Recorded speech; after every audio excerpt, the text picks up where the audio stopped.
up, everybody? My name is Shannon and I am still waiting for my Seder. Today we are talking about A Mad Wicked Folly by Sharon Briggs Waller. We're clearly soldiers in petticoats and dauntless crusaders for women's. As a reminder, if you ever see this tag up on the screen, please press mute to avoid any spoilers. Yeah, so once again, I saw this book at my library and I'm just like, oh, that looks right up my alley. I really like historical fiction, so I'm like, oh, it'll just be a little light read, kind of like what I thought with Bone Gap, and then, no, it just was like, women's rights, votes for women, and I was just like, heck yeah, just was so empowering, and so yeah, I really want to talk about it. I'm very, very excited about Mad Wicked Folly. At the start of the book, Victoria is attending finishing school in France, but what nobody else knows is that she's secretly also attending an art school. Of course, this secret doesn't stay secret for long when she poses nude for that art class. Now, at first, I read this in the description and I was like, great, it's just gonna be some like overly romantic thing, like she's posing for the artist, she's the muse, which does happen, but reversed later. Anyway, she poses because everyone else in her art class has posed nude for this class before. It just happens, when their model doesn't show up, somebody volunteers so that they can go on with the class. So when their model doesn't show up for the day, she's like, hey, everyone else has done it, I'm a serious artist too, let's give it a shot, and it was fine. Except somebody from her finishing school was spying on her and tells the headmistress, gets her kicked out of finishing school, and sent back to London with her reputation in shambles. Now, Victoria Darling is from a very well-off family, the inventors of the flush toilet, I might add.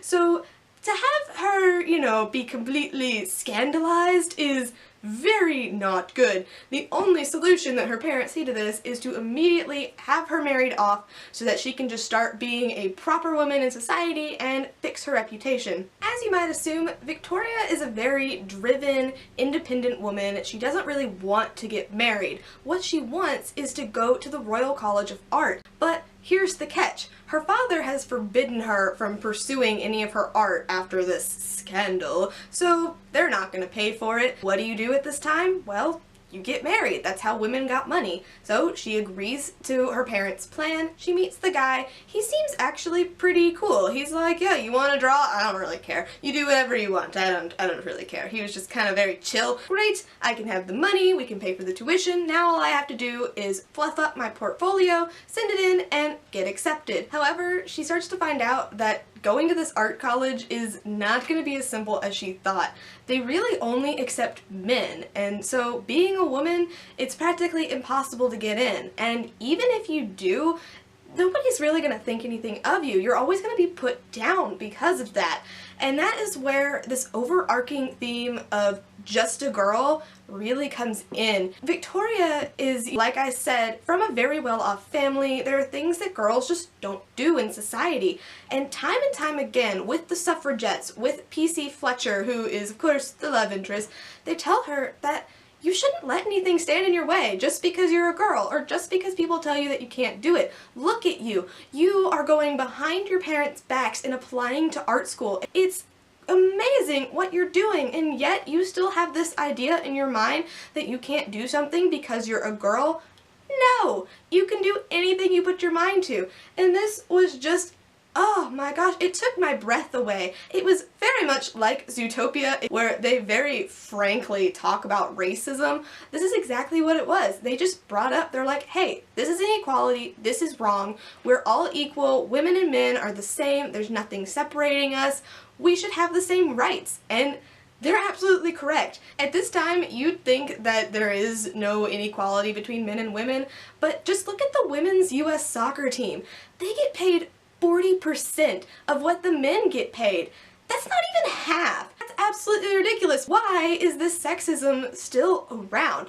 I don't know, but this book points it out, shoves it in your face, and says, this is wrong. And it's just, oh my gosh, I love this book so much. I love it. Oh my gosh, if you're a girl, you need to read this book. This amazing social commentary isn't the only thing this book has, however.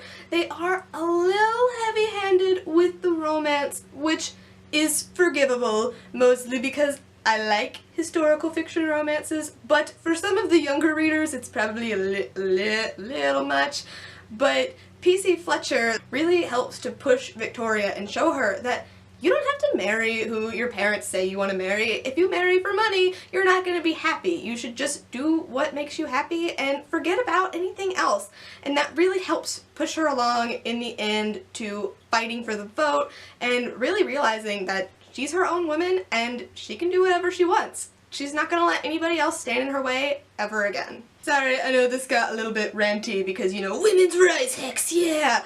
But overall, A Mad Wicked Folly is absolutely breathtaking. If you are a girl, you should read this book. Keep in mind that the romance is a little much, and there are parts of it that younger readers, you know, maybe not, but it's so amazing. The commentary, the ideas it brings up, the discussions that it is just putting in the light is just something that everyone should read. I mean, even if you're a guy, you should probably understand this stuff, because this is exactly what a girl goes through, even now. And this book just sheds light on all this inequality, and it's absolutely amazing. So you should all go read it. Just go read it. It won't be everyone's cup of tea, that is for sure, because not everyone likes historical fiction romances, but it's still good and definitely worth a shot. Be sure to subscribe to my channel. I talk books every Monday, and if you haven't already, be sure to check out thedcast.com. They talk everything Disney, Pixar, Marvel, Star Wars, and every week I write a new blog post about Disney princesses, how they're role models, how they're not role models, which ones are great, which ones aren't. This week is all about the 3 that I think you should not be looking up to. Be sure to check all that out. The links for all that will be in the description, along with the links to this book if you want to check it out. That's everything I got for you today, guys. I'll see you next week. Bye!